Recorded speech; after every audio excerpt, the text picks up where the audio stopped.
Assalomu alaykum. Bugun sizlar bilan rahbar egallash shart bo'lgan 3 ta soha haqida gaplashib o'tamiz. Mavzuga o'tishimizdan oldin men qisqacha o'zim haqimda gapirib beraman. Ismim Javohir, familiyam Abdufattoh. 4 yildan beri boshqaruv yo'nalishida ishlab kelaman. Asosiy yo'nalishim o'sha o'quv markazlar, onlayn ta'lim, infobiznes bilan shug'ullanib kelamiz. Hozirda O'zbekistonda eng katta onlayn maktablardan biri 50 tadan ortiq xodimli Superme kompaniyasida operatsion direktor sifatida faoliyat olib boraman. Superme kompaniyasida Davronbek Turdiyev va Anvar Baxtiyorovning loyihalarni birga bajaramiz va qilamiz. Ta'lim yo'nalishida o'nlab kompaniyalarga boshqaruv tizimi qo'yib berishga va operatsion direktorlar berishga yordam berganman. Bu bizada o'sha 10 dan oshiqroq infobiznesdagi loyihalarimiz, o'sha O'zbekistonda ko'pchilik biladigan Supermiya va Ideal Yil kurslari sotuvlarini qilamiz. Xo'p, bugun nimalar ko'rib chiqamiz siz bilan? Siz bilan bugun odamlar 4 yil, 5 yillab o'rganadigan eng katta sohalarda rahbar nima uchun bilish kerakligi haqida gaplashar ekanmiz. Demak, birinchisi rahbarlikdagi tizimli menejment bo'ladi, ikkinchisi jamoa bilan ishlashdagi psixologiya va uchinchisi bizada menejmentda pedagogika yoki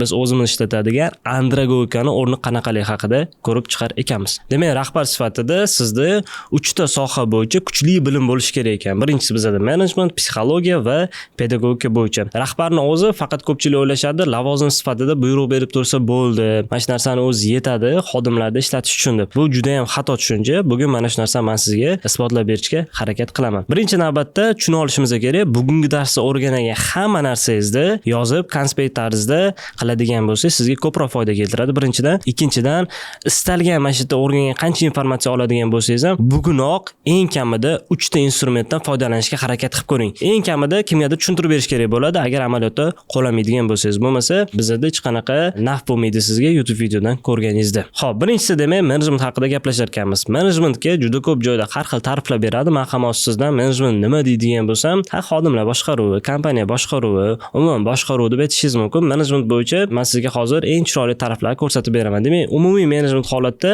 rahbar ishlatadigan tizim, qoidalar, boshqaruv usullari orqali kompaniyadagi takrorlanadigan natijalarni qilish. Misol uchun zapus sohasida bir martagina $100,000 qilib, bu narsani takrorlamagan kompaniyalar juda ham ko'p bo'lgan. Xuddi shunday, agar siz bir marta rekord zapus qilib buni takrorlaydigan bo'lsangiz, demak, haqiqatan ham sizda operatsion tizim ishlayapti degani. Endi menejmentga yana qanaqa ta'riflar bor? O'sha menejment bo'yicha Singapurdagi eng kuchli mutaxassislardan biri Alexander Friedman aytishdi. Menejment bu o'sha kompaniyadagi hamma resurslardan maksimal foydalanish deb ta'rif beradi. Biroz qo'pol eshitilishi mumkin, lekin juda ham haqiqatga yaqin. Meni o'zim esa ko'p ishlatadigan ta'rifim bu menejment insonlar orqali natijaga erishish san'ati. Ya'ni rostdan ham menejment bu san'at. Siz hamma resurslardan san'at darajasida foydalanishingiz kerak bo'ladi kompaniyangizni natijaga olib chiqishimiz uchun. Demak, bunda asosiy tizimimizda kompaniya kayfiyatga qarab emas, balki oldindan belgilab qo'yilgan normativlar bo'yicha natija qilishga harakat qilar ekan. Xo'p, menejmentga bitta misol keltiramiz. Oddiy topshiriq berish misolida. Bu bitta menejmentda, katta menejmentda bitta qismi. Xo'p, odatda nima qilar ekanmiz? Biz rahbar sifatida topshiriqlarni og'zaki berishga o'rganib qolganmiz va topshiriqlar to'g'ri tushunildimi yo'qmi bu narsani tekshirilmaydi. Albatta, topshiriq qanaqa holatda kelib topshirish haqida ham aytilmaydi ko'p holatda. Aslida qanaqa bo'lish kerak? Tizimli menejmentda vazifa berayotganda birinchi navbatda maksimal harakat qilishimiz kerak berilayotgan vazifamiz yozma tarzda bo'lishiga. Hech bo'lmasa, vazifa berilayotganda yozib olyapsizmi, yo'qmi deb tasdiqlatib so'rab olishimiz kerak. Ya'ni yoningizda bloknotingiz bormi, stikeringiz bormi yoki telefonda o'ziga yozib olyapsizmi degan bizda bitta tekshiruv savoli bo'lishi kerak. Undan keyin albatta berilayotgan vazifaga deadline qo'yiladi, qachon tugatish kerakligini, undan keyin javobgar belgilanadi. Agar to'g'ri odam bilan gaplashmayotgan, uni qanaqadir bitta task menejerga yuklayotgan yoki tam Telegram guruh yozadigan bo'lsangiz, albatta o'sha zadachaga kim javobgar ekanini belgilab yozishingiz kerak bo'lar ekan. Va nazorat mitinglari orqali vazifani qanaqa ketayotganini tekshirib turishimiz mumkin bo'lar ekan. Nazorat topshiriqda qanaqa bo'ladi deydigan bo'lsangiz, odatda topshiriqni qiyin osonligi va qanaqa lavozimdagi, qanaqa kompetensiyadagi xodimga qarab bo'linadi. Misol uchun topshiriq berilayotganda nazorat qilinishi mumkin, topshiriqning o'rtasida va yakunida. Oddiy topshiriqlar umuman nazorat qilinmasligi mumkin, murakkab topshiriqlar ko'p marta nazorat qilinishi mumkin. Buni delegatsiya qilishda ham keyinchalik ko'rib tushunib olsangiz bo'lar ekan. Xo'p, demak, bizda bundan qiladigan asosiy natijamiz takrorlanadigan aniq natijani olish. Xodim o'zgaradigan bo'lsa ham, uni bajaradigan ishida xatoliklar kamayib, bizga bir xil natijani olib kelishi ekan. Menejmentda juda ham ko'p narsalar ishlaydi va bitta narsani tushunib olishingiz kerak, menejment bu shablon emas. Ko'p narsa haqida gapiramiz, sizda bo'lish kerak deymiz, lekin sizni kompaniyangizda qanaqa qo'llashingiz, uni qanaqa realizatsiya qilishingiz turlicha bo'lishi mumkin. Natijalar xuddi shunaqa. o'shani hisobiga menejmentda aniq bitta shablon, aniq bitta usul bilan o'rgana olmas ekanmiz. Bu yerda ham bir nechta instrumentlar ko'rsatilgan. Haftalik planyorka, ya'ni bizda haftalik bo'ladigan uchrashuvlarimiz, reglamentlar, KPI qo'yish, SOP, bularning hammasining natijasi nima? Bizda menejmentda insonlarni va butun kompaniyani natijaga olib chiqish ekan. Bu narsalar agar sizda hali qo'llanilmayotgan bo'lsa, harakat qiling, qadamma-qadam bitta kichik masshtabda ishlatishga. Hamma menejment instrumentini bittada olib qo'llay olmaysiz. Bu juda ham katta soha va bunda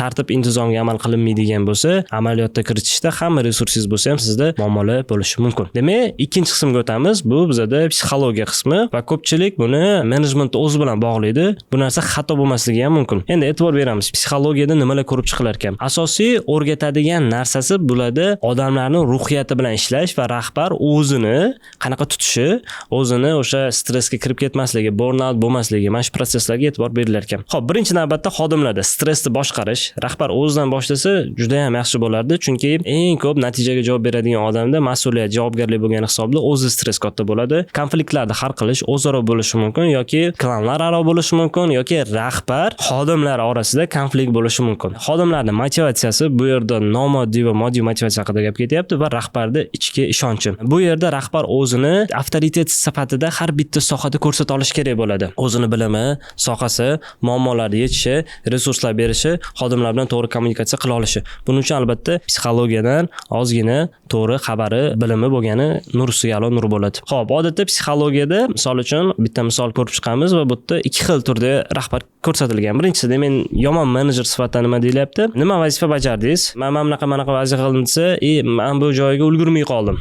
Men CRM hisobotlar olib berishim kerak edi, lekin ishim ko'pligi uchun ulgurmadim, ertaga qilib beraman. Rahbar boshlaydi: "Voy, doim siz shunaqa qilasiz. Har safar zadacha bersa, deadline'ni kechiktirib topshirishingiz kerak, sekin ishlaysiz" deb doim nima qilish boshlaydi? Shaxsiyatga nisbatan bosim qilib, bu narsadan nolishi mumkin. Natijada nima bo'ladi? Lyuboy insonga, istalgan odamga hujum qiladigan bo'lsangiz, o'sha siz buni qilmadingiz, buni ayblashni boshlaydigan bo'lsangiz, odam nima qiladi? Ko'p holatda himoya tizimiga o'tadi degan, nima uchun vazifa topshirmaganini, qayerda muammo bo'lganini haqida gapirmasdan bahona qilish boshlaydi yoki u ham o'z navbatda xodim ham vaziyatda yoki o'zini qo'l ostidagilarda yoki texnologiyani nima qiladi? Ayblashi mumkin bo'lar ekan. Uni teskarisida yaxshi menejer qanaqa ishlatadi deydigan bo'lsangiz, psixologiyadan ozgina xabari bor. Bu rahbar sifatida nima sabab bo'ldi? So'ralyapti. Nima uchun o'sha CRM da hisobotlarni olib berishingiz kechikdi? Keyin sabab aytadi. Bizda misol uchun ikkita yangi sotuvchi kelib qoldi. Rejamda yo'q edi o'sha kuni suhbat qilish, lekin ular bilan suhbat qildim. Shuni hisobiga misol uchun kechikdim. Qayerda misol uchun muammo bo'ldi? O'sha hisobotlarni olishdi. Undan keyingisi esa sizga nima yordam bera olamiz biz? Bitta qo'shimcha assistent olib beraylikmi yoki qanaqadir resurs berish kerakmi? Mana shular haqida nima qilish mumkin so'rab, rahbar qo'ldan kelguncha yordam berishi mumkin ekan. Natijada xodim ochiq gapirish boshlaydi, muammo aniqlanadi va tizim yaxshilanadi. Har safar kompaniyada bir xil muammo bo'ladigan bo'lsa, demak katta ehtimol bilan siz o'sha jarayonda chiqadigan muammolarni umuman hal qilmayotgan bo'lasiz. Psixologiya ham katta soha, bu haqida ham soatlab, odamlar yillab o'qishadi, yillab ma'lumotlar beriladi. Buni amaliyotga tatbiq qilish ham ancha qiyinroq proses. Lekin e'tibor berish kerak, biz hozir o'sha amaliy ishlaydigan psixologiya haqida gaplashyapmiz, rahbar faoliyatda ishlaydigan odam uchun. Xo'p, endi bizda uchinchisi pedagogika qismi va mana shu yerda aniqlik kiritib ketmoqchiman. O'sha pedagogika qismimiz bu odatda yosh bolalarga ta'lim berishda ishlatiladi, lekin biz o'sha korporativ madaniyatimizda andragogika bilan shug'ullanamiz.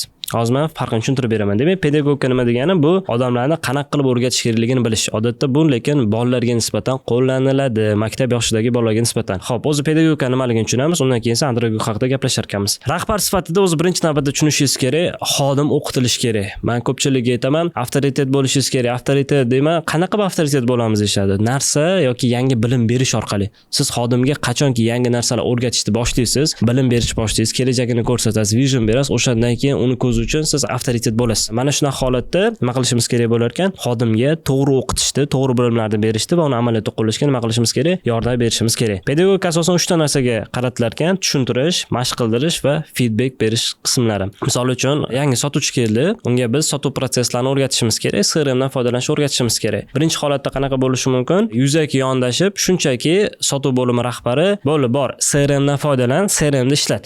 Men bilmayman desa, YouTube'da videolar bor, ko'rib olishing mumkin.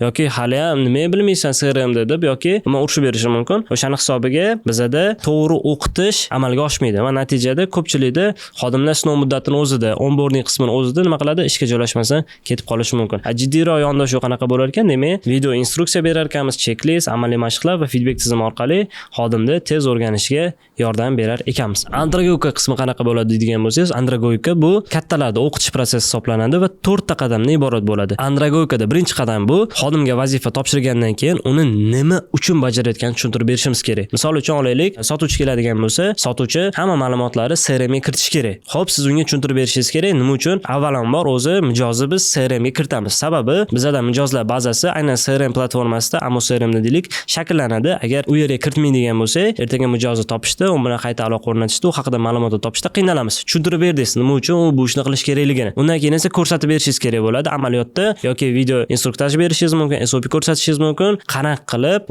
o'sha bazani yoki mijoz ma'lumotlarini CRM ga kiritish haqida. 3-qadam esa albatta bu narsani xodimni o'ziga amaliyot sifatida bajartirishingiz kerak bo'ladi. Amaliyotda o'zi bajarib ko'rgandan keyin esa xodimga nima qilamiz? Feedback beramiz. Mana shunaqa 4 ta qadam orqali biz andragoyika, ya'ni kattalarda o'qitar ekanmiz. Kattalarda o'qitish prosessi kamroq nazariya, ko'proq amaliyot va xatolarni to'g'rilashdan iborat bo'ladi. Mana shunaqa tartibda biz nima qilar ekanmiz? Xodimlarni o'qitar ekanmiz. Agar xodimlar o'qimaydigan bo'lsa, faqatgina bizada muammolar kelib chiqishni boshlaydi, jiddiy muammolar kelib chiqishni boshlaydi. Xodim o'ziga challenge qo'ymaydi, o'sishni xohlamaydi, yangi narsalarni o'rganmaydi. O'zingiz kompaniyada keyingi tepadagi lavozimga chiqadigan bo'lsangiz, o'rningizga odam topishga juda ham qiynalishingiz mumkin bo'lar ekan. Endi bizada mana shu 3 ta management, psixologiya va pedagogika, andragoyikada bo'lmaydigan bo'lsa, rahbarda muammolar bo'lishi mumkin. Shularni ko'rib o'tamiz. Birinchisi bu faqat management bo'ladigan bo'lsa, rahbar robotda ishlaydigan bo'ladi. Keladi, zadacha beradi, qaytarib oladi. Xodimlarning psixologiyasi haqida yoki xodimlar o'sish haqida umuman o'ylamasligi mumkin. Uni miyasida faqat o'sha hozirgi ishni bajarib, natija olish qisqa muddatda bo'lib qolar ekan. Ikkinchisi, faqat psixologiya bo'ladigan bo'lsa, hamma ofisga kiradigan bo'lsangiz, xodimlar bir-bilan yaxshi kommunikatsiya qilyapti, hamma narsa zo'r bo'lyapti, atmosfera zo'r, havasingiz keladi, xuddi oiladek bo'ladi, lekin natija bo'lmaydi. Kompaniyani qilayotgan ishida hech qanaqa pulda, tushumda bu narsa